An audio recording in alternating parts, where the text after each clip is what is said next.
Good afternoon. Today I want to share with you my leadership utopia. And when I was discussing this with a friend of mine, he was asking, leadership in utopia?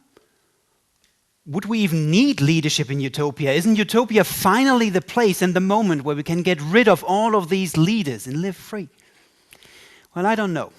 I think in a utopia there will be humans, hopefully. And if there are humans, there will hopefully still be social beings as well. And whenever there are social beings, they come together as well and form sometimes groups, sometimes organizations as well. And when there are these organizations, then I think the words of Peter Drucker are true. Only three things happen naturally in organizations: friction, confusion, and underperformance. Therefore, you don't need anything, but everything else requires leadership. So I do think also in utopia we should look at a leadership. But the question is, what kind of leadership? Should we look at the hero model of leadership, where the shining star is the ideal person?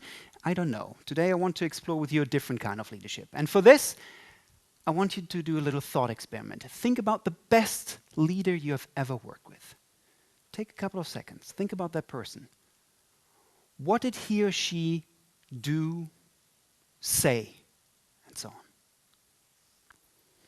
Now, all of you will have experienced other people, but I would dare to say, I don't think you will have things like, well, you know, the way that person yelled at me in the morning, that was excellent. That was just brilliant, the way, and I wanted always to have more. Probably not. Probably that person would have done different things. And I want to explore that together with you.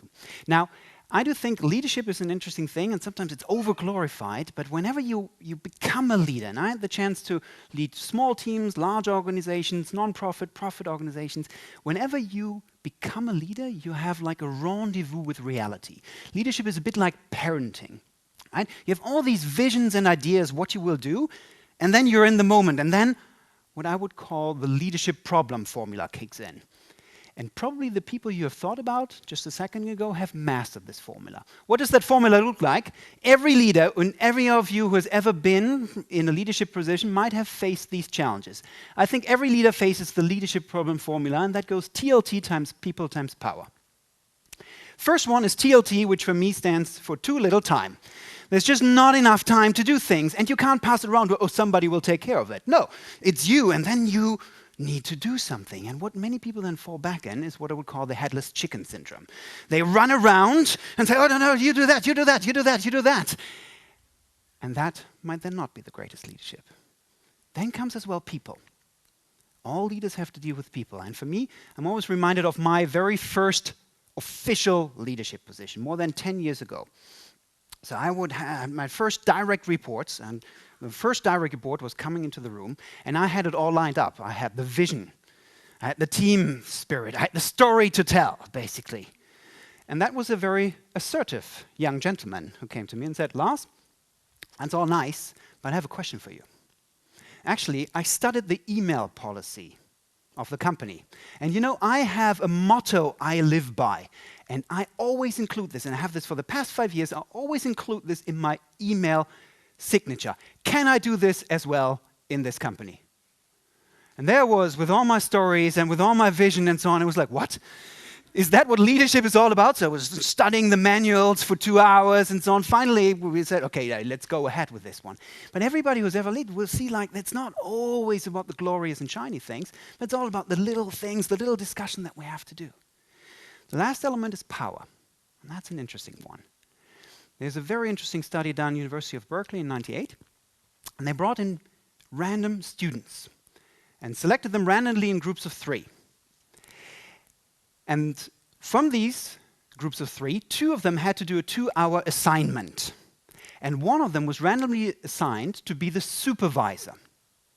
And then, as social science experiments goes, there was a special twist to it. At half an hour, the researchers then brought in cookies.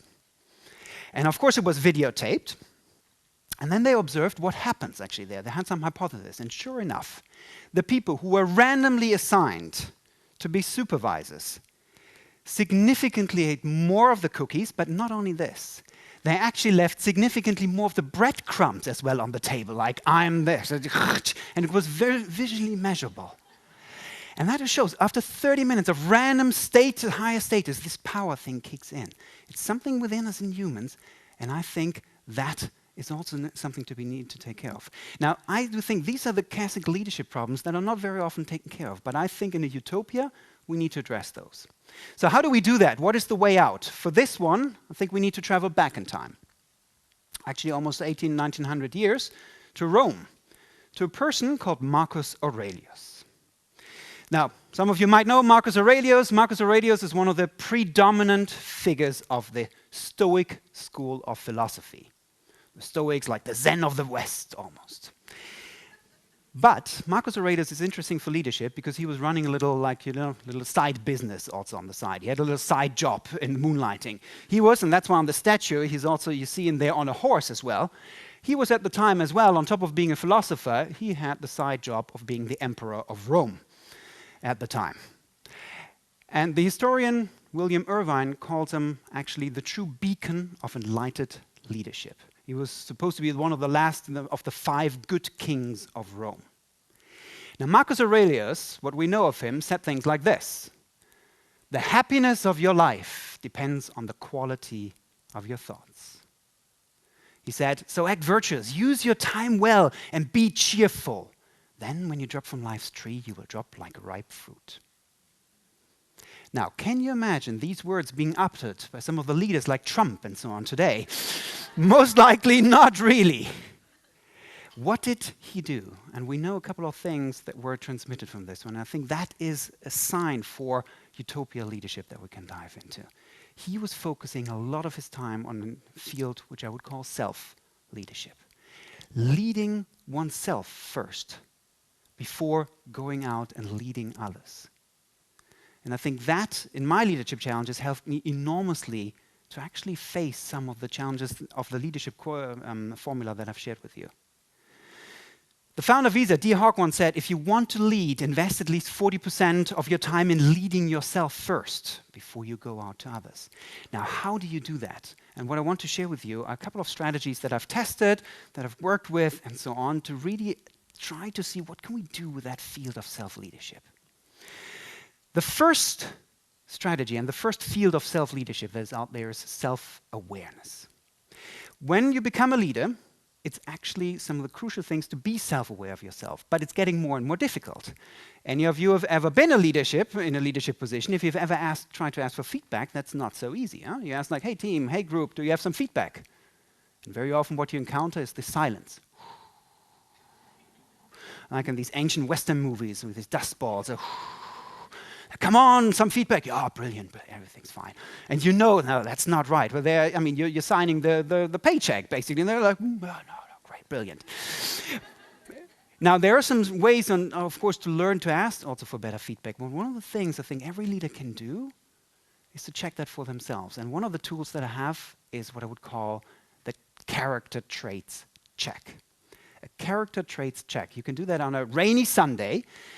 And do the following. Ask yourself, for example, what was the worst leader that you ever had? And then think what your face does then with this. This is me reflecting upon this. And then go further and ask, what did he or she do actually to be such a worst leader? Did he yell or did she yell? Or did he maybe withhold information? When I was doing this exercise, it was like, well, that bad leader, withholding information. And here comes now the trick in this tool. Give yourself a score from 1 to 5 for yourself. How good are you, for example, at sharing or withholding information? How bad are you at this one? And for me, that was like, oh, I'm actually not very good at this. So what is my plan to move that up, to become very good at this one? Because what we find bad in others very often resonates also with ourselves. One of the key things to do from time to time. But if you do that, you will see also the vapor trail effect. You do that the next morning, you're fully engaged, but then, like one of these trails at the beginning, it's very sharp, but later on it goes, it fades away. And that's why what you can do is a strategy that Marcus Aurelius did every day. And that is self-reflection. Yeah? Taking just a couple of minutes during the day and thinking about the challenges that you have achieved, but also that you are maybe about to have during the day. Marcus Aurelius was famous for doing that in the night. For me, this 5-minute reflection, sometimes I did in the evening, sometimes also in the morning, going to Pain Quotidien, having a quick coffee, and then just opening my black book and just asking a couple of questions. What are the challenges that I'm about to say? How did my leadership go yesterday? How would the leader I would like to be do and face the challenges that I'm about to face today? Then asking this and putting this answer. And just 1 or 2 minutes of those, actually the interesting studies, University of California, just 1 or 2 minutes of those can help raise your compassion level as well for others and maybe beat that cookie problem that we've talked about earlier as well before. Self-reflection, 2 to 5 minutes.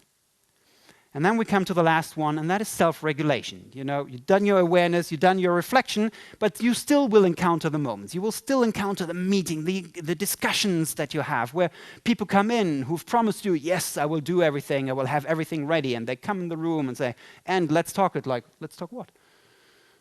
The report you said was ready. Oh, sorry, I don't have this.